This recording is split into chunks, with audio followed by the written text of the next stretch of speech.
Well, hello, welcome to Share in the Chair, Sunshine Cathedral's weekly interview program. Every Wednesday, I interview a different religious leader, and I get to pick their brains a little bit and get some insight just from all kinds of perspectives and from all different kinds of places. Today, we have Reverend Sean Furlong from Colorado, and he's got a ministry called Blackbirds Rising. He'll tell us about that later.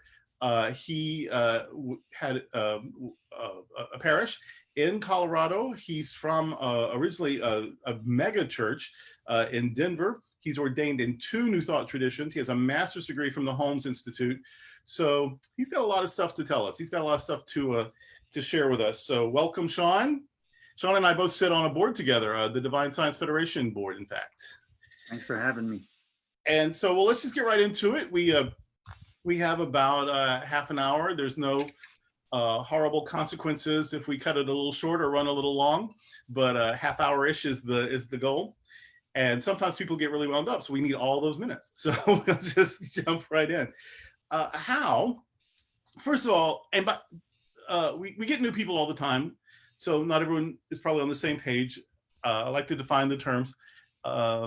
We're talking about New Thought spirituality today, and really for the next couple of months. In June, we focused a lot on queer spirituality because it was Gay Lesbian Pride Month. And in the summers, when the New Thought organizations have their conferences. And so I thought, well, I'll just make the summer New Thought, the season of New Thought, and have New Thought leaders. We've had a couple before, but that's all for the next several weeks. So, and you are in both divine science and religious science, now called Centers for Spiritual Living.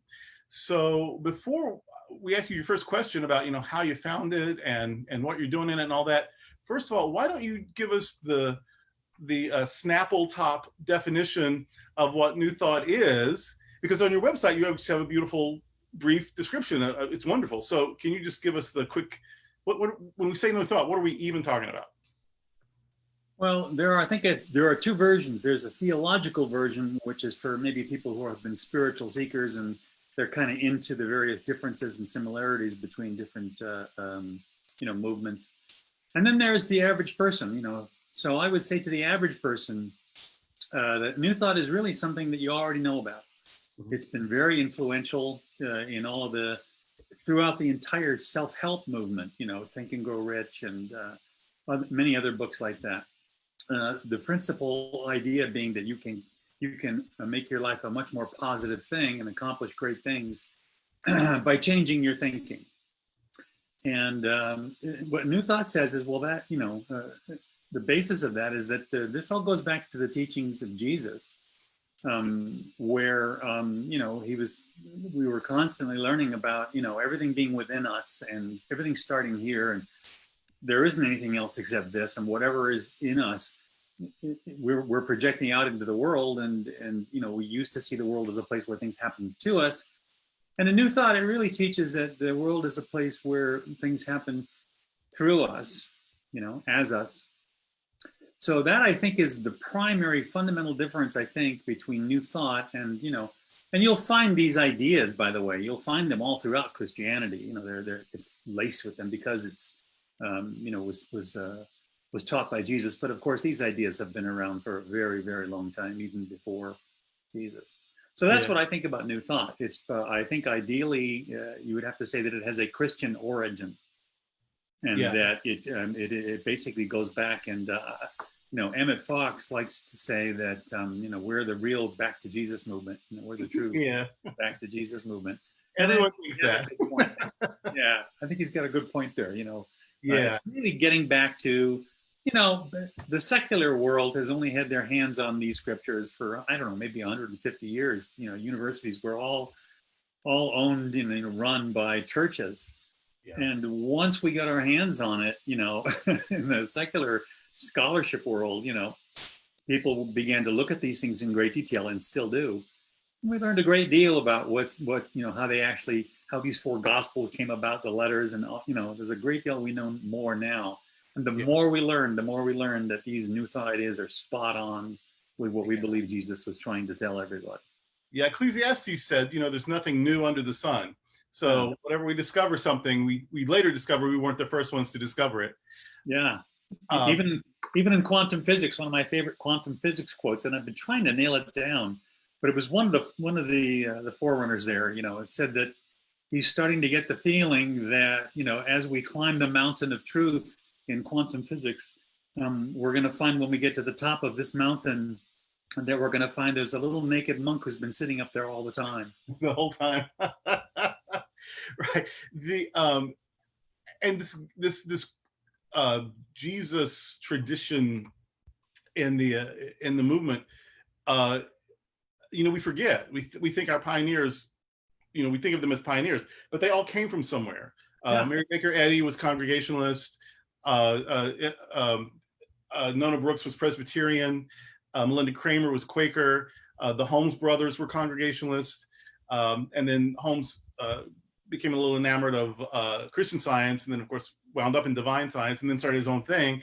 But they all come from somewhere. There were a lot of Episcopalians sort of coming in and out of unity, and also a little bit divine science. So it's we all come from somewhere. And Fox was Catholic. That's true of all religions too. But in terms of Christianity, everything is a reaction to the thing that came before it. Yeah. You can go all the way back to go all the way back to Jerusalem, and you're going to find, starting with Jesus, and then this, and then immediately all of it after Jesus passed, all kinds of things shown up that claimed that they were a part of that, but they were all a reaction to what Jesus was, who was a reaction to the Judaic tradition. Everything is a reaction to what came before it. Even the idea of a Messiah, that was a borrowed concept. The idea of resurrection, that was a very important concept to the Pharisees. The Jesus movement put a new spin on it, but you can't. Whatever you came up with, someone else came up with it also. So that is true. But New Thought, then, okay, so New Thought, it's obviously about it's our minds. It involves our minds, our thinking influences our experiences, at least how we interpret and experiences and apply solutions. And so it's a mental, spiritual. Okay, so that's New Thought. Power of Positive Thinking, 12 steps. They all sort of borrowed from New Thought. So we kind of get what it is. Now that we know, how did you discover this New Thought philosophy, this ancient wisdom / New Thought thing? I came through the 12-step window. And I am not myself an addict, but my family, we go back hundreds of years of Irish drunks, And my brother, Terry Furlong, who's 10 years older than I am, in the 80s, 1983, in there somewhere, he just woke up one day, he hit the bottom. It's a very common story, and got a sponsor and got into 12-step. But he began bringing this stuff to me, saying, and he wasn't, trying to convert me or anything. He was just sharing, wow, how insufferable we all are when we get into a new thing. And he just basically said, wow, when we would go into the kitchen and we would step over Aunt Alice unconscious on the floor. Well, most homes don't have that.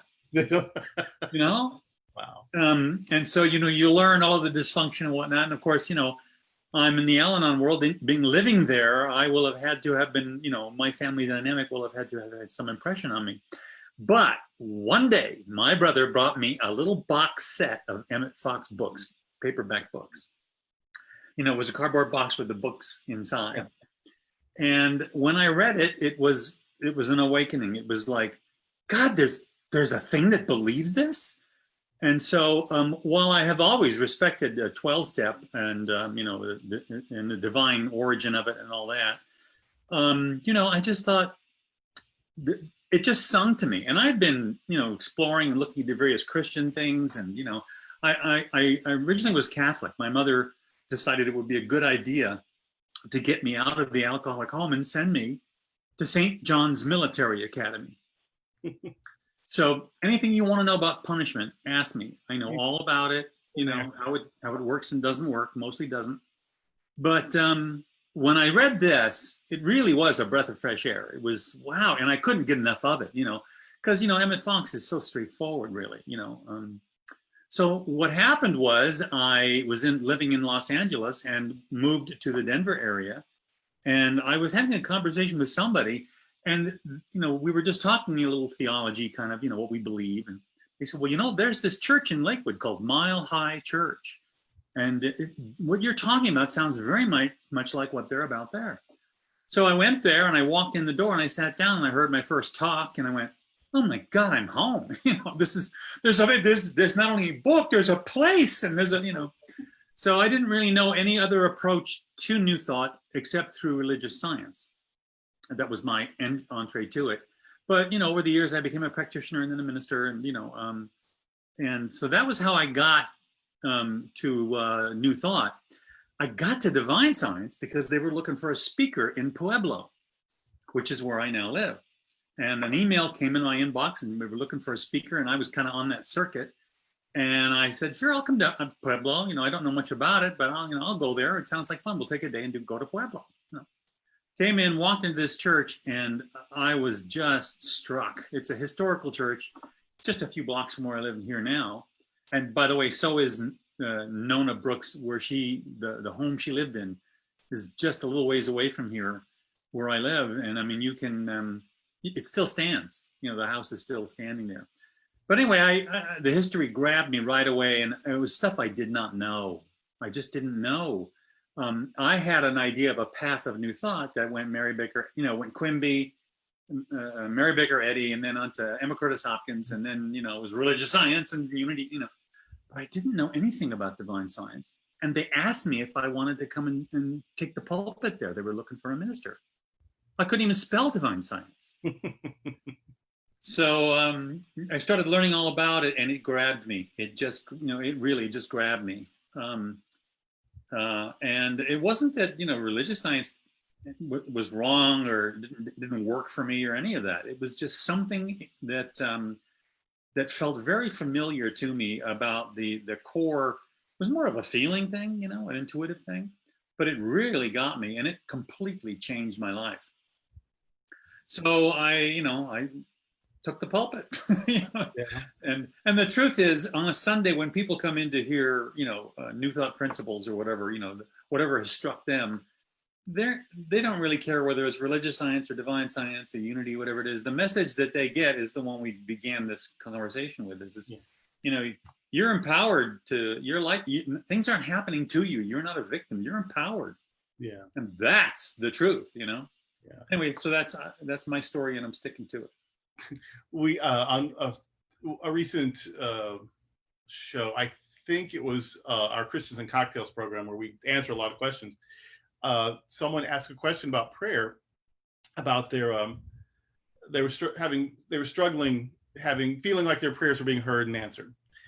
And so I used my perspective as a divine scientist about the omnipresence of God, and so that prayer isn't my trying to persuade God to do a thing. Prayer is me reminding myself that I am united with God. I'm part of God, that God is right where I am.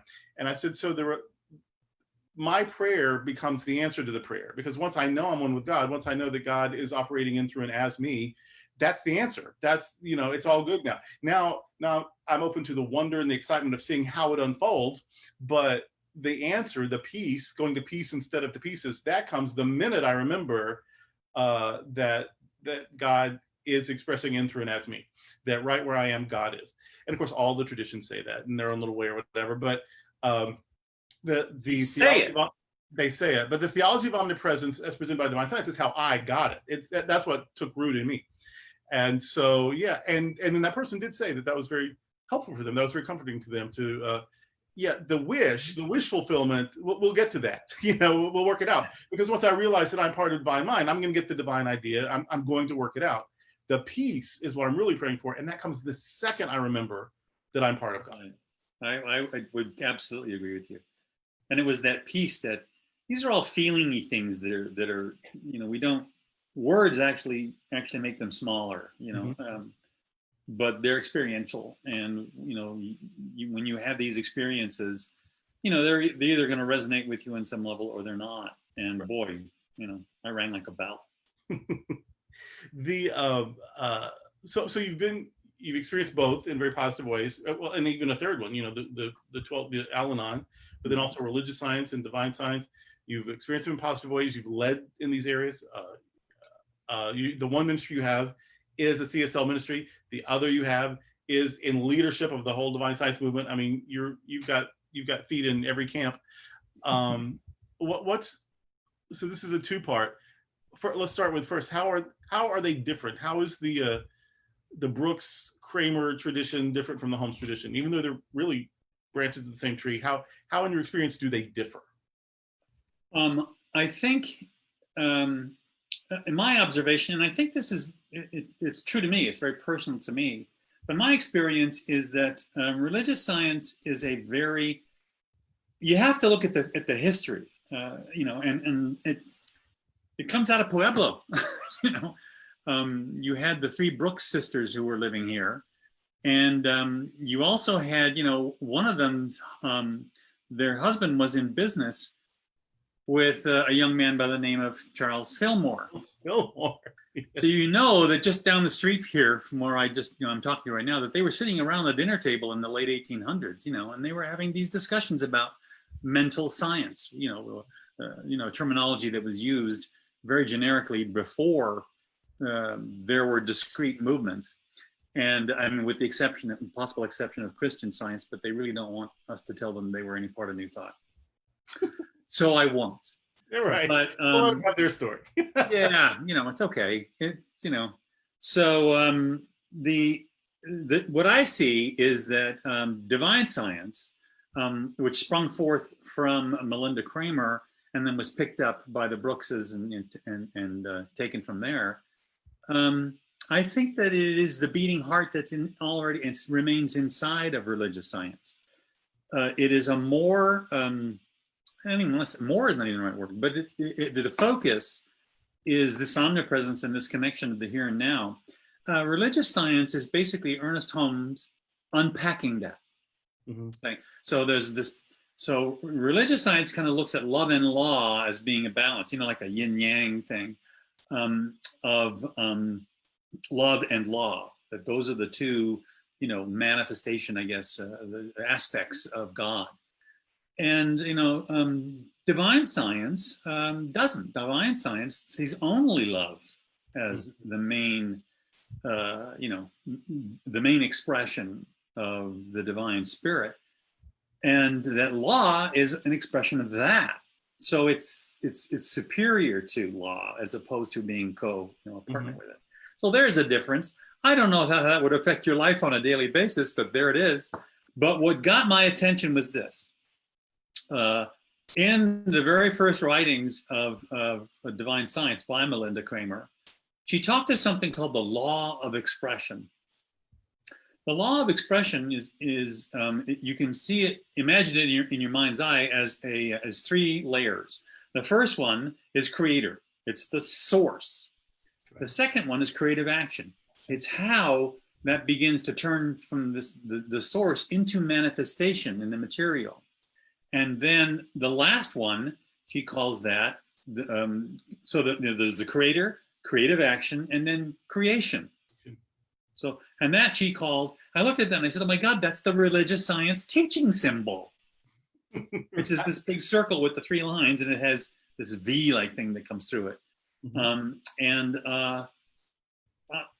I mean, I just went, wait a minute, the story I heard was that Ernest Holmes, the founder of religious science, became a divine science minister because he wanted to be able to do weddings. So it was a kind of a, well, I got to be something, I'll do that. Mm-hmm. But it was the connection is far, far deeper than that. And we generally aren't taught that in the religious science world. So that was a wide awakening for me. After that there's this thing called divine science. Ernest Holmes embraced that very deeply, even made space in his home for Agnes Gaylor, the one who ordained him in divine science, to come and live with him and his wife and his family. So obviously it wasn't a passing fancy or a convenience.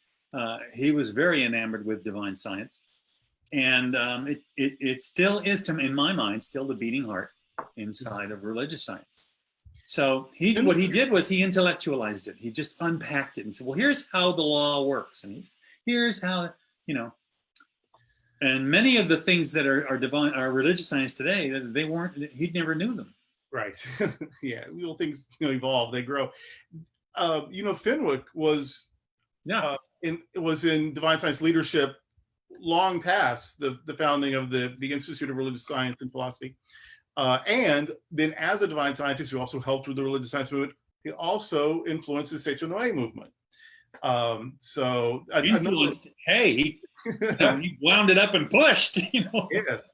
So, and then you were talking about Melinda's creative action, creation. That is so similar to Charles Fillmore's mind, idea, expression. I mean, these things are so interconnected and complementary, and yeah. That's a good point, Darrell. And you know what else I think is interesting is that, as a New Thought person, whenever I speak to, for example, a Christian of any denomination, I learned a long time ago that I want to go to where we connect, what's the same, which is Jesus and the Jesus teaching, not what separates us, not what's different. And so people often ask, well, what's the difference between them? And I always start by saying, not a whole heck of a lot, but here's where we align. Now, if you look at where we align, the New Thought, I'm not even sure why there are three or four separate movements. They're very, very similar. And all of them started out as an idea that anyone could embrace. Like, there was no reason in the world for you not to be a New Thought Catholic or a New Thought Jew. Yes. And it's still true, except people forget that it's true. But in the beginning, we're just sharing ideas. Try this on and then put it into your life. Yeah. But we all become proprietary or whatever. But so so tell us then how they are similar. Other than they've influenced each other, they encourage each other, they come out of each other. But what is one or two things that no matter what you call it, it's true. What are those that you found? I think the first thing is spiritual principles.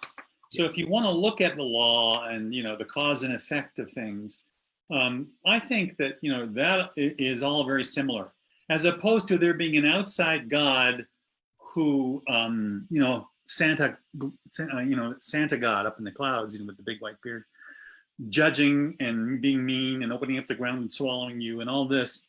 There is just this great big loving God that is everywhere and is here now and is you. Right. And all of the principles, one of the most impactful things for me in the Hebrew scripture is right in Genesis, where it talks about us being made in the image and likeness of our Creator, because everything operates through that law of expression. It's God expressing, and that includes us. Not only that, we have that mechanism in us because we are made in that very image and likeness. We are godlings. And right. So I think that is the biggest similarity in every teaching. If you really get into the core, it's going to tell you that God is right where you are. You are not separate from God, can't be separate from God, and all of that. Tim Stewart, the president of Divine Science, now we're structured so loosey-goosey in Divine Science. So I say, Tim is our president. Don't write that down, because every 6 years we get a new one. You're right. So I mean, we don't have an executive director or a bishop or a superintendent or whatever. So we have the guy or the lady at the moment, and 2 to 6 years later, there's a new one. So right. Which may be reason so many people haven't heard of us, but that's how we operate. It's just a different way of being in the world. It is difficult, Darrell. It is very difficult in religious organization to stick to the principles of the founders. Mm. And the truth is, the founder of New Thought is Jesus. So it's just I think, very difficult. An organization starts out, on the principles of its founder, and then over time it evolves into something else. And once it becomes an organization, it's not about those principles anymore. It's about keeping the doors open and growing and recruiting and getting more, Yeah. It becomes a different thing. Yeah. So, that's something that the divine science has fought against, has resisted, by this loose, we're not going to be, and, that's one of the things about New Thought is it's very much saying, look, we're not going to do what the other ones did. And then we have churches and priests, ministers, and we have, we have the structure. So there is a lot in New Thought of guarding against the traditional Christian, Yes. appearance. But Tim, our current president, and he says, because he's been lots of things. He was in the International Metaphysical Ministry, and he was Pentecostal, and he was evangelical, and he was Religious science. Religious science. He's been all of it. But what he says is that those of us who have been exposed to several of the paths see the similarities. That those of us who sort of found one or came up in one, and we thought, because I found this and this works for me, this must be the way. That's right.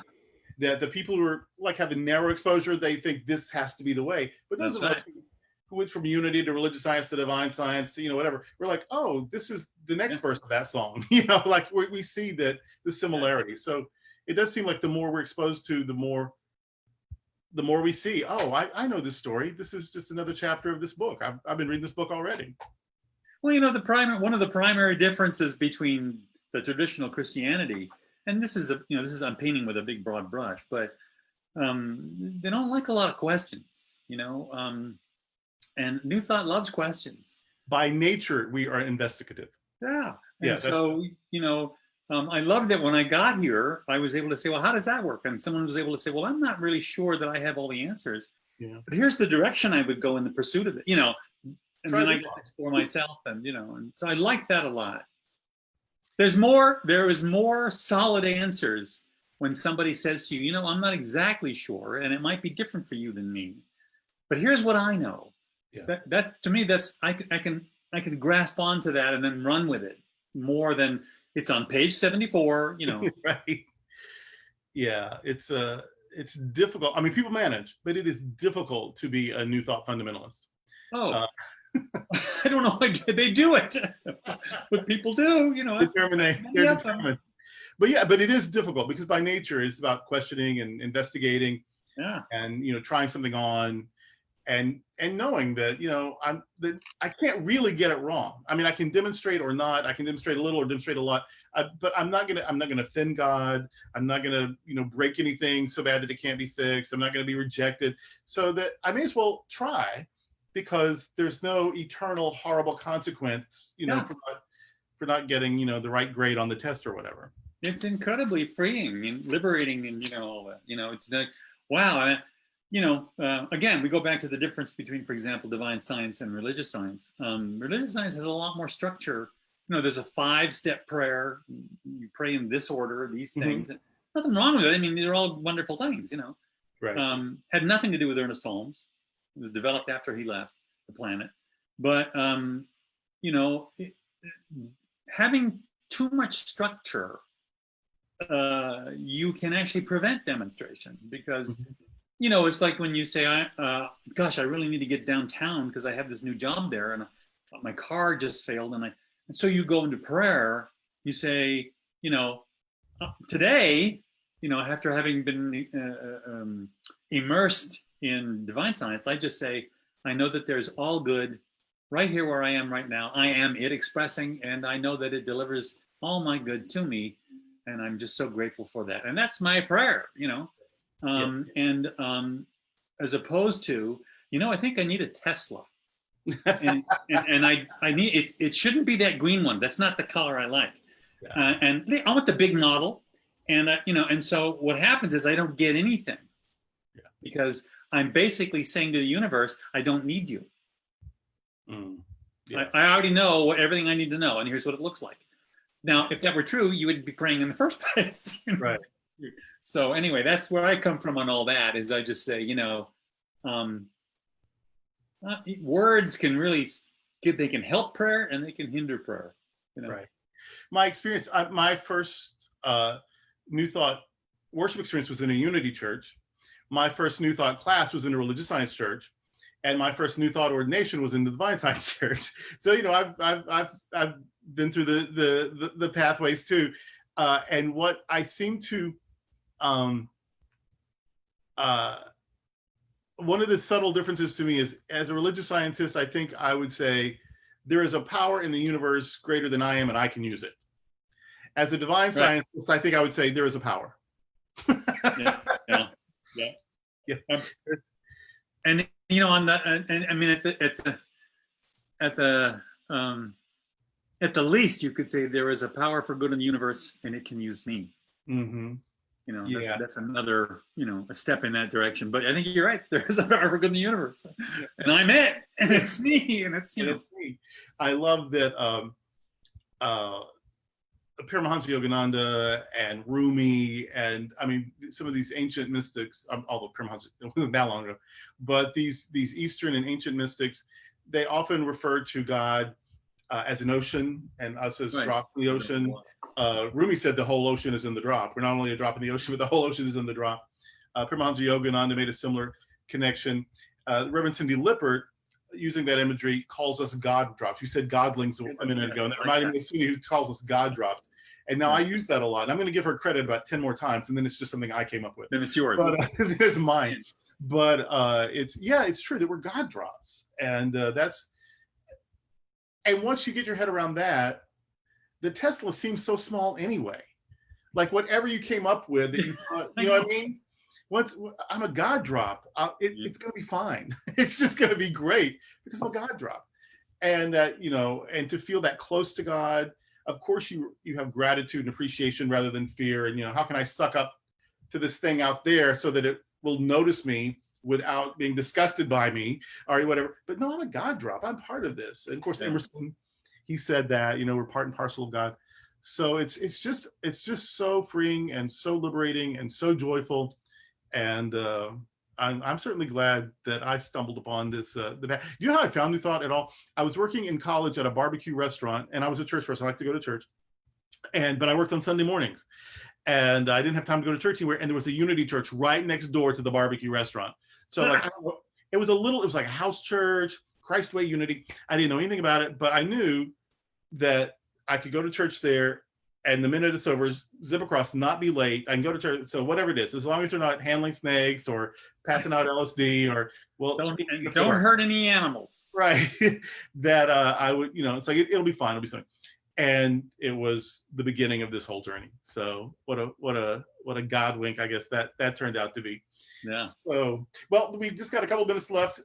So why don't you sell your wares a little bit? What is this Rising Birds thing? What is it? When you go to Rising Birds, Blackbird Risings.org, there's some really good stuff on that page. So tell us about it. Well, Blackbirds Rising was born out of the idea that, part of what makes New Thoughters is they're more than a bit rebellious, And whenever, you can imagine me in military school, people are talking about being inside the box and outside the box, and I'm the guy that always says, I'm not. What box? Where's the box? So as a religious science person in the Centers for Spiritual Living, which is a great organization, they do a really good job. But they're very structured like a more of the traditional church. They're the divine science. If you want to know what's different about divine science and religious science, it's the structure and operation of their organizations. But I began to don't forget. And here's the full circle moment for Sean. I always thought that Emmett Fox was a Unity guy. It's all over the place. People will say, "Oh yeah, he was a Unity minister, and he was a divine science minister that worked a heck of a lot with Unity." Mm-hmm. And so I started getting this idea that this New Thought. I really wanted to know more about the bigger. I wanted to get out of the religious science box. So I began to look at other things, and I looked at divine science, but not very much. I didn't fully realize that, my God, the mother church for all those decades it's 10 minutes from Mile High Church in downtown Denver, and it's a beautiful, just a gorgeous, precious building. It's actually an historical site, and but anyway, I was always interested in learning more. If that's where, if Ernest Holmes got it from Emma Curtis Hopkins, what was she teaching? So I always kind of went under, and kept going. And I got to the place where I am now several years ago, maybe 8 years, 10 years ago, where I thought, wow, how can organizations that teach oneness have separate entities? you know, because again, we're back to the labels thing. As soon as I say I'm this, then it essentially it says, well, then I'm this and you're not. Mm-hmm. And that turns into, well, I'm in the right group, you're in the wrong group. You talked about that a little while ago. It's the one I was in, so it's got to be the right one. Yeah. And separation is a very nasty thing. That fall from the garden stuff is really nasty because you go, now this is what I intuited. You go from being separate to being better, you know, and the next thing you have is the Holocaust. In 5 minutes, you're putting people in ovens, you know, and so this being in this group or the other group, you know, just rankled a great deal. And I'm from the '60s, and I'm a big Beatles fan, and All You Need Is Love, and you know, all that. And so, you know, we weren't really joiners anyway. And so I decided that I was going to put something together where people could come in the front door, and they didn't have to know what it was called. They just needed to know that this was a good place for them to be, and that they could go forward from there. And I just, you know, the two experiences we just described, yours and mine, you know, they're in the lyric of that song by Paul McCartney. You know, you were only waiting for this moment to arise. So we're blackbirds rising, you know, as all of us. So that's where it came from. He wrote it as a civil rights thing, interestingly enough. To him, it was from the imagery of a black woman in the 60s. But you know what? The Beatles love it when you take their stuff and say, well, to me, it means this. And they go, yeah, it does mean that. You're right. Oh, yeah. Especially John Lennon. He loved it when people say, I think that all that gobbledygook you're putting out there, I think it's for me. And he'd say, you betcha. Yeah. So that's where I came from. I came from that place, and I called it Blackbirds Rising. It's been going for a while, but it's starting to roll now because, you know, it's our time. I mean, this whole thing you're doing, you know, this was my visualization. You know, there's a lot of people that can't physically, or don't really physically want to go to somewhere on Sunday. Yeah. Now, there are people who are, but there are people who really kind of dig this, what we're doing now. Yeah. And I began to find people that could really connect well without having to be physically near. Yeah. Now, that's the definition of what we're all learning as a culture right now. Yeah. And it's not because one is better than the other, or, you know, but it is not less than to be connected through technology, or to be connected in other ways. It's not less than, it's a different experience. And even if we preferred to be in person, even if we thought that, you know, that provided some psychological or anthropological, you know, need or whatever, even if that were the case, what do you do when that's not an option? Right. And right or now, if you're an introvert. Yeah. You know, when I learned about the differences between personality types, all that Carl Jung stuff, and, you know, because there's all these different type systems, and they're all, you know, Carl Jung. But I mean, like everything else, you know. So, but you know, they don't like agoraphobic people. They exhibit immense courage just to show up sometimes. Absolutely, and for people to walk up and say, "Hey, welcome," you know, that's my space, pal. You know, so they're never coming back. You know, and they're not going to complete the form to tell you why. You know, they're just gone. You know, so that was it. I wanted it to be inclusive of some of the people that maybe, for a variety of reasons, you know, they didn't want to become a member of any place that would have them as a member, you know, yeah, and whatever it is. And I just wanted to provide a kind of I don't even want to say the world alternative, but more, you know, another way of being okay. Also, I wanted to make sure that I could put something out there that was between the Sundays. It's just too easy to go in on Sunday, you know, and right away the service is over, you're in the parking lot, and people are giving each other the finger, you know. The embodying of the principles, okay? Because it's easy to understand them. They're not difficult. You know, what goes up comes down, what goes out comes back at you, you know. But living them, it calls upon us to be disciples, to have discipline with it. Right. So I thought, okay, well, I'll just provide a whole bunch of ways where people can, in the course of, so there's emails that go out every day, and they're different every day. It's called the Daily Thing, because I don't like labels.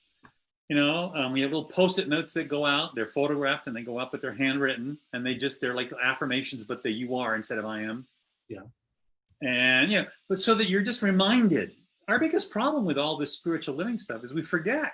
Yeah. We go out there in our busy world, and we get sucked into the moment of whatever it is, and we just don't remember. Oh, darn it! I wanted to remember to be, to not complain so much. And there's some curricula there, right? And there's some streaming stuff, and there's prayer work. Yeah. So people need to check out blackbirdsrising.org.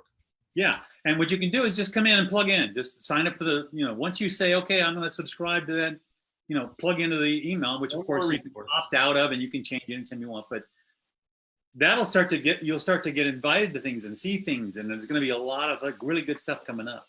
And the Samaritan Institute, it's our educational arm at Sunshine Cathedral.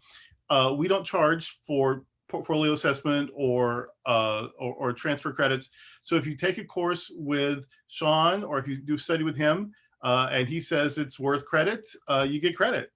So do something with Blackbirds and get Samaritan credit. Why not?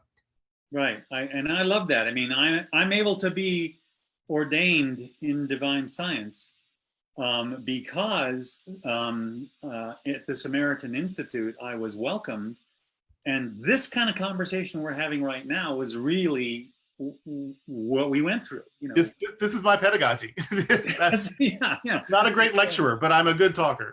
I don't remember anywhere in any of these scriptures, where Jesus sent off, these disciples to go get master's degrees or whatever.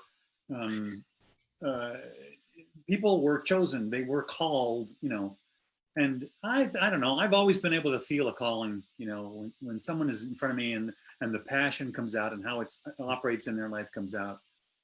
At that point, you want to call them a practitioner, a minister, if you're going to be a minister, you probably need to know how to do a wedding, there's parts to it, but really, if you're called to be a teacher of truth, let's help. The world needs more. Let's help them. Let's not put barriers and for them to jump and hop over. Let's assist that calling and get people to show up who can share and help others, give them a leg up. So that's what Blackbirds Rising is about as well. Excellent. There's a Divine Science Conference coming up next month. Do you know the dates? I should, but I do not. Yeah, look it up. Well, if you're here now and you're plugged into any of this stuff, believe me, Facebook, you're going to be getting lots of information about it. And it's online this year, so yes. So anybody can go. Anybody can come, and you don't have to worry about hotel rooms. Exactly. I've already been to a couple of online conferences this year, and it's really convenient. Yeah, you don't have to fly. You don't have to worry about hotel room, and it's all the same information. I think this is going to revolutionize how we do conferences even. No question. In fact, I would recommend everybody who's listening to me now, if you haven't already done so, go to the Apple, Apple. They just did their Worldwide Developer Conference, DC, WWDC. And they couldn't do it live. Every year it's a big to-do, and people should come from all over the world, and they're there, and they did the whole thing, virtually, but it's nothing like you could possibly imagine. It's so amazing because they embraced the whole thing with it. I don't know if you've seen that, but it is worth seeing because of how they put it across. I didn't miss not being somewhere. And of course, I've always watched them on TV, wherever anyway. Yeah. But it's just, it's a step, it's a notch up. All of the stuff we're talking about here about the future of church and communicating and the stuff that you're doing so well right now, Darrell, all that stuff, none of us can imagine where it will be in 5 years. New technologies, new ways of expressing. Certainly there's a quickening in the entire culture going on right now, We're doing things right now that I didn't see us doing back in January. Yeah, exactly. There it is. Well, so we've got time for one more question. It's the easiest one of all. It's the one everyone gets. What happens when we die? You told me there weren't going to be any math questions.